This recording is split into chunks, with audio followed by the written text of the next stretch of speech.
Sebelumnya, Assalamualaikum warahmatullahi wabarakatuh. Perkenalkan, nama saya Muhammad Iksanuddin, NIM 3922050021 dari Prodi Teknik Informatika. Di sini saya akan membahas materi dari mata kuliah Analisa dan Perancangan Sistem Informasi, yaitu materinya tentang UML atau Unified Modeling Language,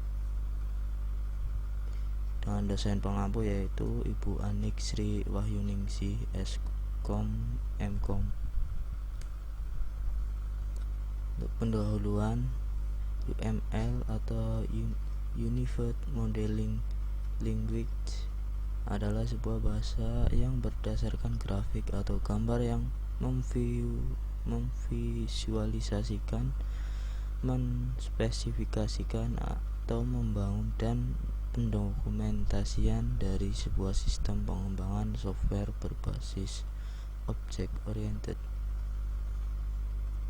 UML sendiri juga memberikan standar penulisan sebuah sistem blueprint yang meliputi konsep bisnis proses, penulisan kelas-kelas dalam bahasa pemrograman yang spesifik, skema database, dan komponen-komponen yang diperlukan dalam sistem software.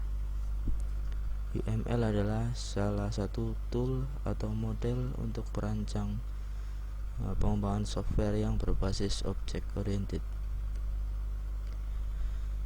UML juga sebagai sebuah bahasa yang memberikan vocabulary dan tatanan penulisan kata-kata dalam Microsoft Word untuk kegunaan komunikasi.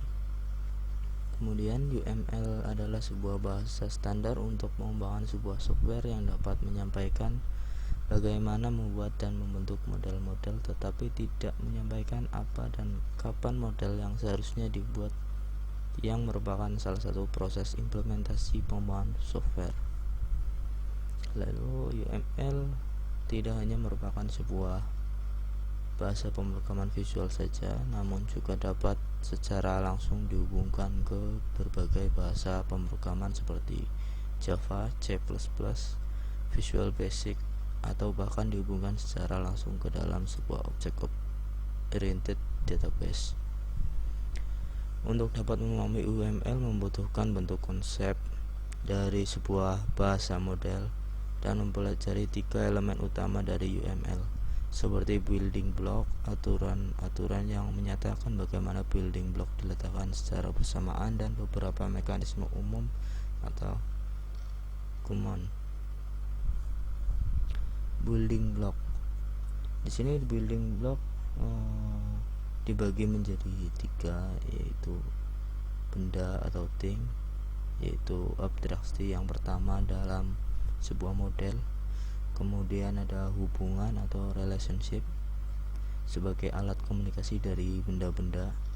Kemudian ada bagan atau diagram sebagai kumpulan atau grup dari benda-benda atau thing. Benda atau thing adalah hal yang sangat mendasar dalam model UML, juga merupakan bagian penting paling statistik dari sebuah model, serta menjelaskan elemen-elemen lainnya dari sebuah konsep dan atau fisik. Di sini ada beberapa bentuk dari benda atau thing, yaitu kelas yang diuraikan sebagai sekelompok dari objek yang mempunyai atribut operasi hubungan yang sistematik. Kemudian interface merupakan sebuah antarmuka yang menghubungkan dan melayani antar kelas, dan elemen interface antarmuka mendefinisikan sebuah set atau kelompok dari spesifikasi pengoperasian. Umumnya digambarkan dengan sebuah lingkaran yang disertai dengan namanya.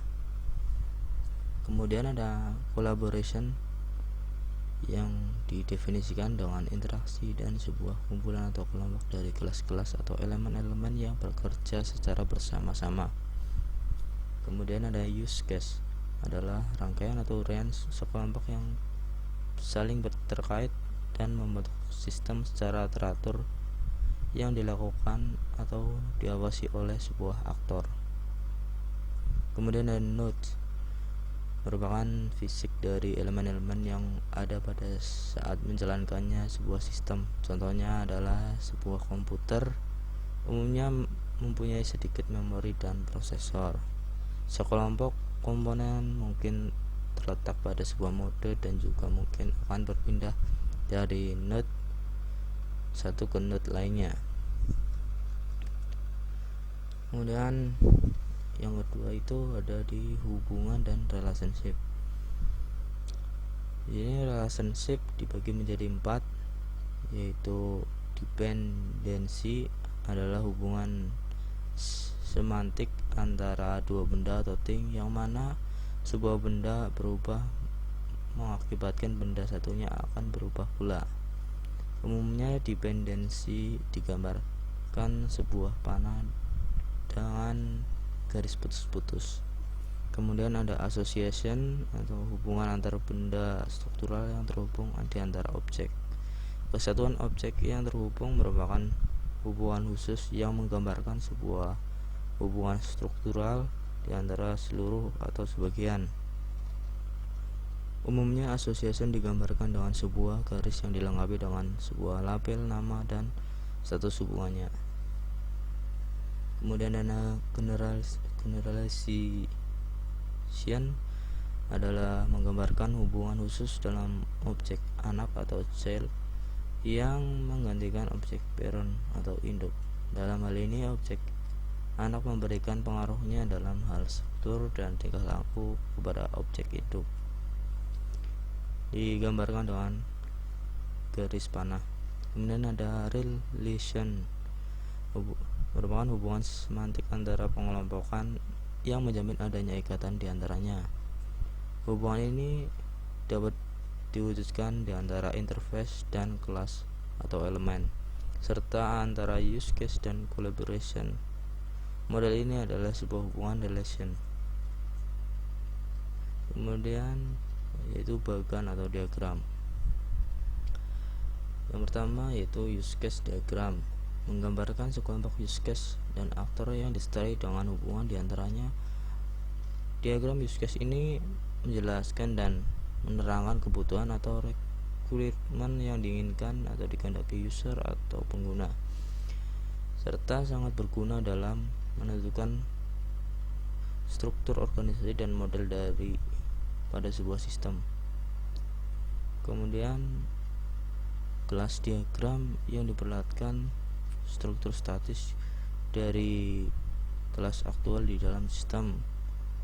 Objek diagram yang merupakan varian dari kelas diagram yang memperlihatkan lebih detail banyaknya objek menginstansiasi atau instance kelas.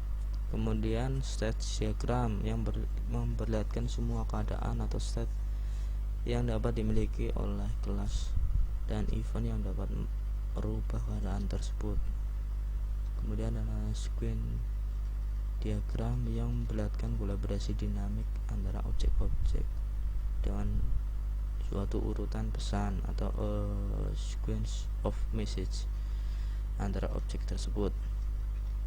Kemudian ada collaboration diagram yang memperlihatkan kolaborasi dinamik antar objek tanpa memperlihatkan aspek waktu.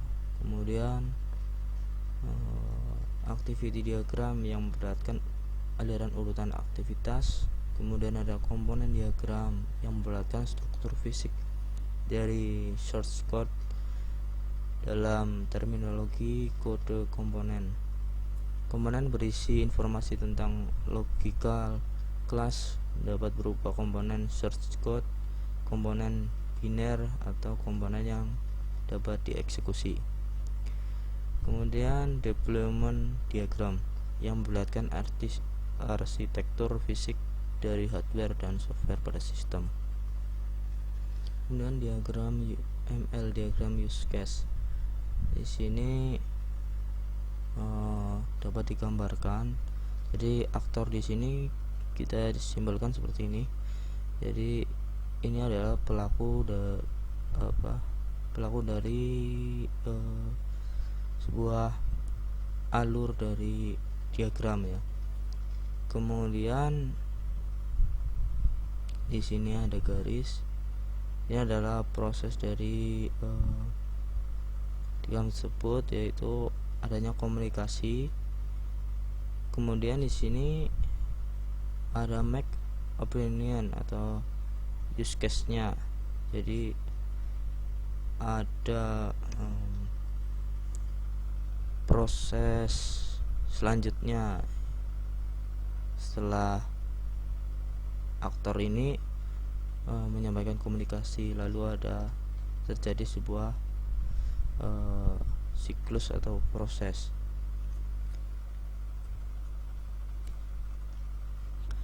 Kemudian diagram kelas. Diagram kelas memberikan pandangan secara luas dari suatu sistem yang menunjukkan kelas-kelas dan hubungan mereka. Diagram kelas bersifat statis, menggambarkan hubungan apa yang terjadi, bukan apa yang terjadi jika mereka berhubungan. Diagram kelas mempunyai 3 macam relationship atau hubungan, yaitu yang pertama association, hubungan antara bagian dari dua kelas. Kemudian ada aggregation, itu dimana salah satu kelasnya merupakan bagian dari suatu kumpulan. Kemudian ada generalization, yaitu suatu hubungan turunan dengan mengasumsikan satu kelas merupakan suatu superkelas dari kelas yang lain. Kemudian package dan objek, yaitu untuk mengatur pengorganisasian di diagram kelas yang kompleks. Dapat dilakukan pengelompokan kelas-kelas berupa package atau paket-paket. Package adalah kumpulan elemen-elemen logika UML. Ini gambar di sini yaitu yang menjelaskan package dan objek. Jadi awalnya dari bank, lalu ke accounting, terus di sini ada UA, ordering, customer. Di sini sebagai packetnya. Lalu dari bank, accounting ke stok, kemudian ordering ke accounting, ini disebut dependency. Kemudian ada diagram sequence, yaitu diagram gambaran model statis, namun ada juga yang bersifat dinamis seperti diagram interaction. Diagram sequence merupakan salah satu diagram interaction yang menjelaskan bagaimana suatu operasi itu dilakukan, message pesan yang dikirim, dan kapan pelaksanaannya.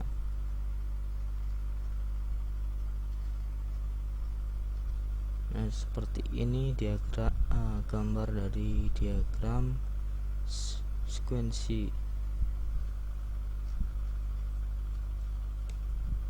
Lalu ke diagram collaboration, yaitu diagram yang membawa informasi yang sama dengan diagram sequence, tapi lebih memusatkan dan memfokuskan pada kegiatan objek dari waktu pesan itu dikirimkan.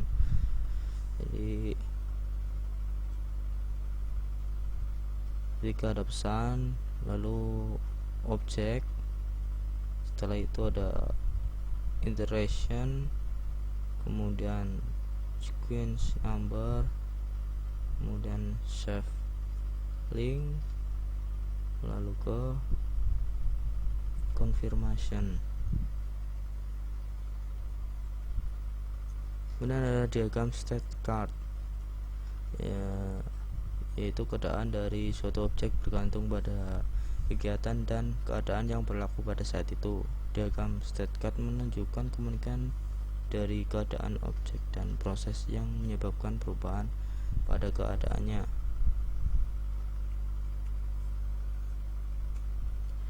Kemudian diagram activity sering digunakan oleh flowchart. Diagram activity berhubungan dengan diagram state card. Diagram state chart berfokus pada objek dalam suatu proses, menjadi suatu objek. Diagram activity berfokus pada aktivitas-aktivitas yang terjadi terkait dalam suatu proses tunggal.